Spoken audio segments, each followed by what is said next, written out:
Bonjour champion. Salut. Bon, tu vas te présenter pour ceux qui ne te connaissent pas.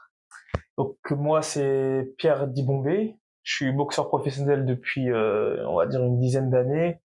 Je suis d'origine camerounaise et là j'ai des objectifs en vue. Là mon objectif c'est d'être champion du monde dans les 3, 4, 5 ans. Ah, super. Nous sommes déjà ici à Montréal. Pour ceux qui nous regardent, comment tu trouves la ville? Ça fait combien de temps t'es là? La ville, j'ai pas eu trop le temps de visiter, ça fait 2 semaines que je suis là, mais des parties que j'ai visitées, c'est sympa, j'aime bien, c'est sympa. Et comment as-tu découvert l'univers de la boxe? Avais-tu de l'aide de tes coachs? Alors l'univers de la boxe, en fait j'ai commencé très tôt par le taekwondo. À 7 ans j'ai commencé par le taekwondo. J'ai toujours vraiment j'étais à fond dans les sports de combat. J'étais vraiment comme ça. Et après mon père déjà à cet âge-là, mon père qui est camerounais, il m'entraînait déjà très dur au taekwondo. Donc je m'entraînais extrêmement dur. Et après j'ai eu des problèmes de genoux à partir de l'âge de on va dire 13 ans, 13-14 ans. Et dû à ces problèmes de genoux, après je suis allé à la boxe anglaise. Oh, Voilà. super. La transition n'a pas été compliquée ça a commencé à quel âge votre transition La transition, donc c'était à 15 ans et demi que j'ai commencé la boxe, donc je suis passé du taekwondo à la boxe. Et c'était pas très compliqué parce que le taekwondo c'est un sport très explosif, enfin pas très, faut vraiment être vif, etc. Donc ça m'a même aidé pour le. Ouais, j'ai quand même fait un peu de taekwondo. Ouais. Ouais, juste Yes. un peu. Comme les pichagis, on en voit un peu. Les pitchai. Et puis, votre papa, il était aussi dans le domaine des sports de combat déjà. Il était pas trop dans le domaine des sports de combat, mais du sport. Il faisait du basket en national, du tennis. Ma mère aussi faisait du tennis, et donc c'était un sportif. Donc, c'était vraiment quelque chose de génétique alors. Je pense le sport. Après le combat, pas forcément, mais c'est autre chose, mais le sport. Ouais. Bon, si je comprends bien, ça veut dire, comme dès votre début, vous avez vraiment de l'aide de votre famille et tout. Dès le début, ouais, mes parents m'ont toujours soutenu dans ce que je faisais, dans mes projets. Là, même ils me soutiennent encore là dans mes projets d'être champion du monde. Ils me soutiennent toujours. Et comme on a pu voir le 20 juin, c'était sur une grosse carte parce que c'était sur la même carte que Ryan Garcia. On a pu voir ton combat contre Bektemé Meloukeziev. Son nom vraiment difficile, hein. Vous allez m'excuser. Ouais, c'est un Ouzbek. Comment s'est passé le combat? On a vu ça, puis ça a arrêté au 8e round. On te laisse nous expliquer ça. Donc le combat, j'ai pas été prévenu très longtemps à l'avance. J'étais prévenu 3 semaines avant ce combat-là. Donc la préparation s'est déroulée avec elle était un peu courte, mais bon, j'étais quand même prêt physiquement parce que moi je me prépare quasiment toute l'année.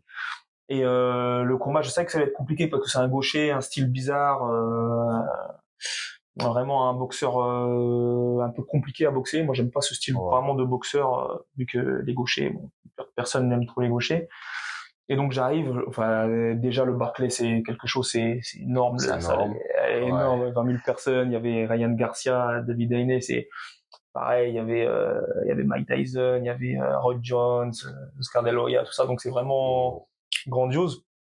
Et après donc le combat, j'arrive dès le premier round, je prends un coup de tête, parce que le choc quand on rencontre un gaucher, quand c'est gaucher droitier en général, on se prend beaucoup les pieds et la tête aussi.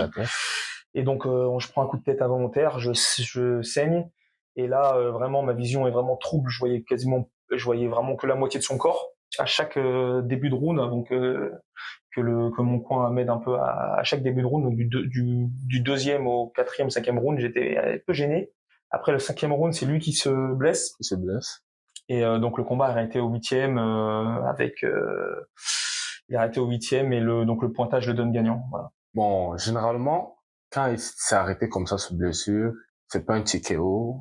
Non, c'est arrêt sur blessure et au point. Si par exemple le combat avait été arrêté avant le 4e round, ça aurait été un no contest. Je crois que c'est ça les règles, no contest. Et sinon, si c'est sur blessure, par exemple choc de tête ou de coude ou n'importe quoi, là c'est pareil, là c'est au point. Mais si par exemple sur blessure, c'est sur un coup de poing, là le combat est gagné comme un KO. Je confirme. Et qu'est-ce que tu penses peut-être par la suite de tes préparations au Cameroun? Penses-tu à cela, descendre, faire des camps au Cameroun? Je pense à ça, j'y ai déjà pensé cette année. Et donc là, j'ai pas pu le faire parce que bon, il y a eu ce combat-là qui s'est présenté et tout ça, et c'était un peu court. Mais dans l'avenir, je pense que l'année prochaine, faire un camp au Cameroun, j'aimerais bien faire un camp au Cameroun d'au moins un mois, ça me ferait du bien. Oui, parle-nous un peu de tes relations avec des champions comme Christian Billy et Kevin Sajo. Tu vois, vous entraînez beaucoup et tout ça. Je suis venu là sur les 3 semaines là, c'est pour l'aider à son combat contre Derevianchenko, l'Ukrainien. Oh. Donc Gros combat. Gros combat, ça va être un gros combat. Derevianchenko, c'est quelqu'un qui a un nom. Christian, il met une grosse pression, il est très bon dans sa mise de pression, tout ça, donc ça va être un beau combat, je pense. Ouais. Et qu'est-ce que tu penses d'un combat peut-être du Bombay, Christian Billy ou Kevin Sajo? J'aimerais bien. Après, je pense que Christian Billy, il vise, c'est ça, Derevianchenko, Canelo ou je sais pas. Canelo. Donc après moi je peux boxer tout le monde, ça serait avec plaisir. Grand plaisir, surtout qu'on ne doute pas de ton talent, on a déjà vu de quoi tu es capable, on t'a vu sur des grosses cartes, ça veut dire pourquoi pas. Et comment tu vois cette catégorie-là où tu évolues, la catégorie super moyen? Au niveau mondial, le Canelo bloque un peu le titre, il bloque un peu comment dire, les ceintures, parce que lui il a toutes les ceintures. Là il vient de se faire retirer son petit DBF, donc maintenant il y a l'IBF où on peut aller, mais au niveau, c'est une catégorie assez relevée, hein, que ce soit en France ou mondialement, elle est quand même assez relevée. Parce que je crois que c'est la même catégorie que Kevin Sajo et Christian Billy. C'est ça. Et bah oui, il y a là il y a Christian Billy, Kevin Sajo, beaucoup de Camerounais là-dedans. Beaucoup de Camerounais. Moi, on espère te voir revenir très haut et prendre toutes les ceintures. Merci beaucoup. Les ceintures les plus prestigieuses, nous ramener au continent, comme on dit toujours.